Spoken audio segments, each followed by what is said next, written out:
Is there anything else you wish to help us with as relates to us getting ready for the election?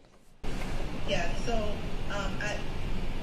it's very important to me that our voters are well informed, and that's why I always put out that election connection newsletter like 30 days prior to every election. But we also know the mail is slow. So please watch for television commercials, radio commercials. Of course, we'll be doing mailing, but we're not just depending on that. Also use our website, detroitmi.gov/elections. All of that information is up to date as it relates to the upcoming election. It's just important that you don't freak out and let some of the myths and some things that you hear affect your motivation to vote. Because oftentimes people that you think have your best interest at heart is purposely putting out false information or fake information so that you can respond to it. And typically, when people are unsure, they're afraid, they don't move. Well, we want you to move. We want you to vote. We want you to visit one of our vote centers. They're all safe. They all have PPE stations. All of our staff are COVID-19 negative. Their temperatures are taken daily, and they wear the PPE gear. We also have those voting stations will be 6 feet apart for safe social distancing, even in the vote centers as well as election day precincts. All of our precincts will be open on election day. Life happens, things happen. Sometimes a particular polling location may say, you know what, can't use us tomorrow, right? Right. One notice, right? Morning. Look at the news, because in the event that a polling location closes or something happens, places catch on fire, they flood out, or the like, there will be a banner going across the bottom of the screen on most of our stations, local stations, indicating that ABC polling location may be closed today. Please go to another polling location. They'll indicate which one that's been affected. Those kinds of things are important. Please listen to your local clerk. Go to our website. Again, I can never say that enough. And ask lots of questions from those in charge, elections staff. Do you anticipate, just a few more questions and we'll let you run, do you anticipate many polling location changes? None. We don't like to change at all during a presidential election. But we don't own all of these buildings, right? Right, absolutely. Right, so no, we didn't expect any changes except for we have 4 churches that we just did not want to open in the primary. And then 2 weeks prior to election day, 20 schools closed on me because they decided to have summer school. So unless it's something like that that we have no control of, no, we are not changing polling location. Well, certainly our building is one of those sites where people come to vote and have for many years. Is there anything we need to do? Oh, you're welcome. Is there anything we need to do to prepare to make sure that the environment, do we need to put tape lines down? We haven't had service, obviously, since the 8th of March inside. So do we need to do anything to prepare for those voters who are coming? So I would say to the areas leading up to the precinct, certainly. But we will man the precinct and ensure that the precinct is safe, the room that we'll be using. But certainly leading up to that room, if there's a hallway that may have a line, you might want to 6 feet, take that down. But we'll be doing that as well. So I think we should probably just continue to work together as the team that we have been, and like we do with most of our precincts, polling locations, and we'll keep our citizens safe. But what we want our citizens to do, and what we want to ensure that your parishioners know as well, and that is to vote that ballot as early as you can and send it in, drop it off, go to one of our vote centers and vote your absentee ballot in person. Those will open October the 5th, that's a Monday, and they will be open until and including Election Day. So please utilize those things. You have a ballot, you get that ballot in the mail, don't put it back in the mail. Use one of our drop boxes. Be safe and be smart, but exercise that right to vote. So the bottom line is certainly this should be somewhat of a seamless election, although we may have a lot more absentee ballots. I'm saying that in prophecy, right? I'm prophesying good news. That reality says that we're living during a pandemic, a worldwide pandemic. So it won't be seamless. It absolutely will. That in and of itself leads to particular problems. People get sick. People decide, yeah, I was all geared up and ready to work, but I'm thinking maybe not because of the pandemic, because our numbers are increasing, because I just don't feel comfortable, so no, I don't expect it seamless, but I do expect accurate results. And I do expect for my citizens to understand that it will not be an election day. It will be an election week. Right? That is because we know we're going to count nearly 200,000 absentee ballots, and that cannot be done in a 24-hour day. So we know we'll have a couple of shifts coming in, so it's not to tire people, because tired people make mistakes.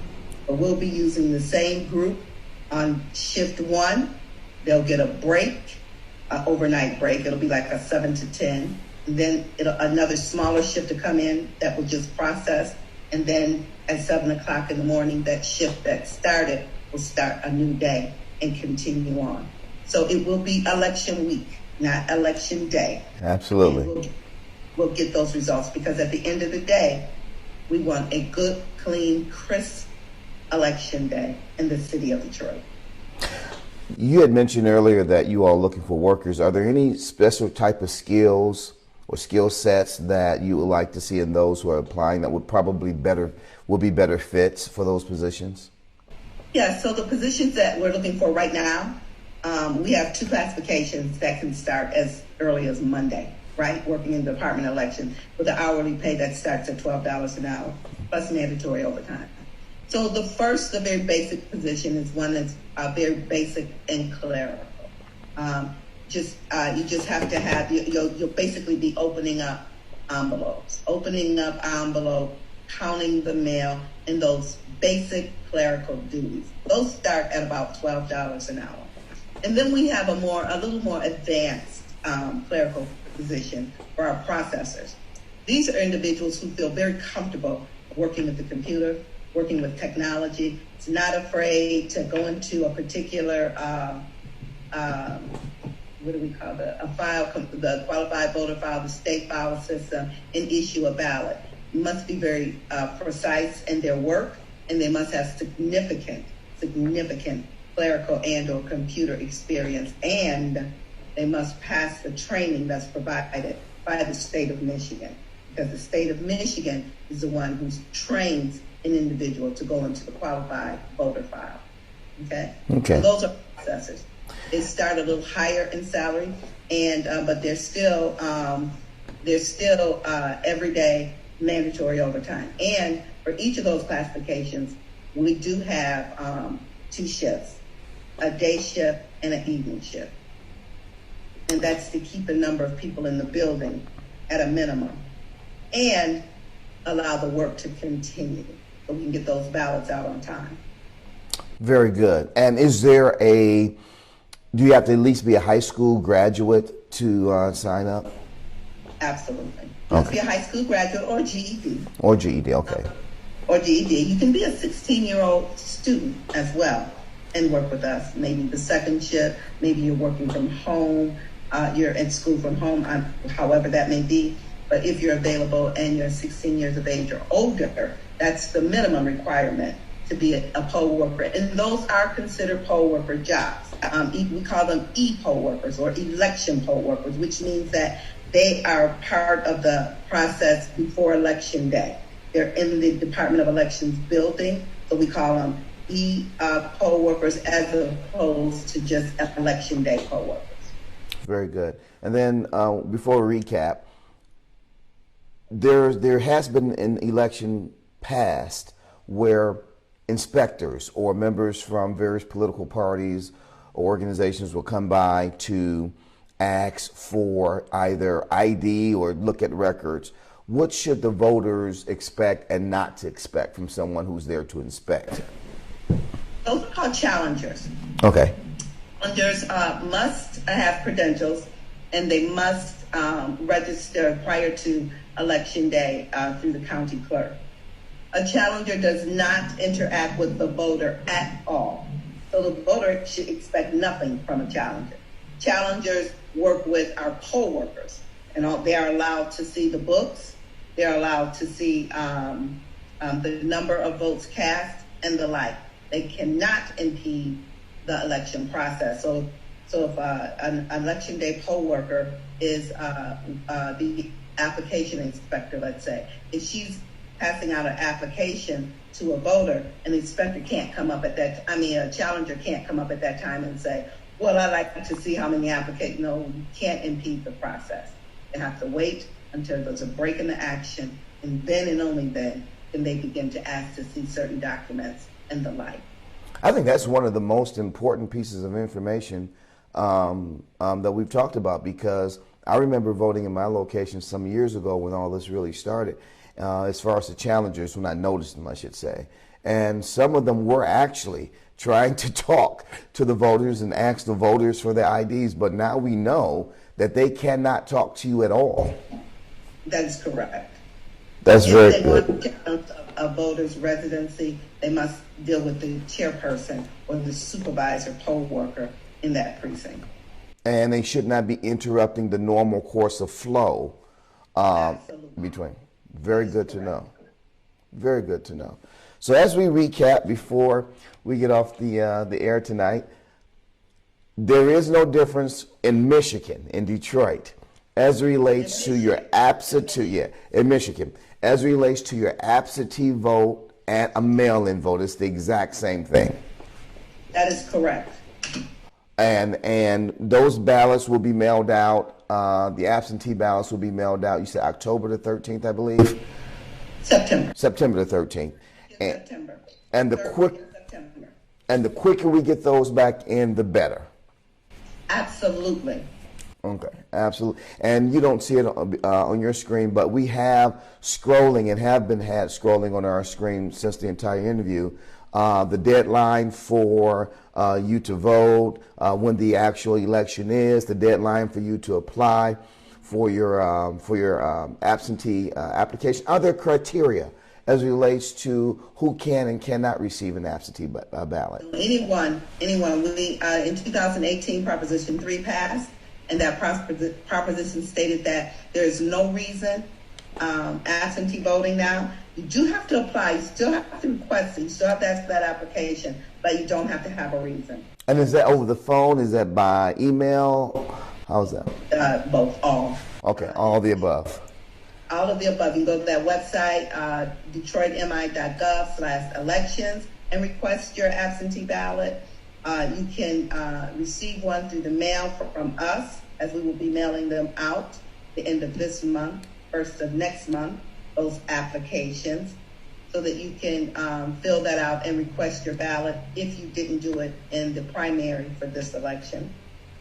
And you can come inside of the office and request your absentee ballot. One more time. Well, I'm sorry.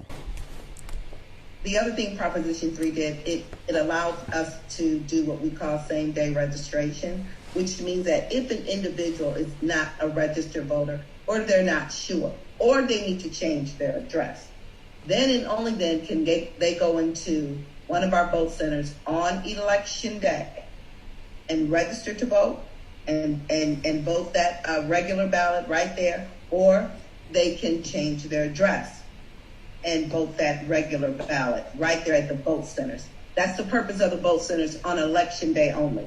Everybody else has to go to their precinct on election day. And if you're a new register or you recently moved to the city, you can go to the vote center on election day and vote your ballot after you make those changes. How many vote centers will be available? About 25, 27. Okay, very good. That's good to know. I think that's new information for a number of individuals as well. That on the day of election, you can register. So there's no deadline now as relates to you being able to make sure you qualify to register to vote. That is outstanding. That is outstanding. You all did that. Yeah. You all did that. You voted yes. You all did that. Absolutely. Well, Ms. Winfrey, thank you so very much for your time. I appreciate it. I know this is the busy season for you, obviously. And one more time, though, can you give us the website and the phone number if people still have questions? So if you want election information, you go to detroitmi.gov/elections. If you want to send your resume in because you want to work to the days leading up to Election Day, you can send it to Winfrey J at detroitmi.gov. That's WINFREYJ at detroitmi.gov. Resume. If you want to call and say, I want to work Election Day, I want to be a regular poll worker, or have any other questions that weren't answered on the website or via this conversation, they can call my assistant, who will probably kill me for this. They can call Michelle at 313-876-0880. And I give out her number on purpose because I know that number will be answered. Mrs. Janice Winfrey, Detroit City Clerk, thank you so very much for sharing all of that valuable information with us tonight, and have a blessed night. Thank you. You as well. All right. Bye-bye now.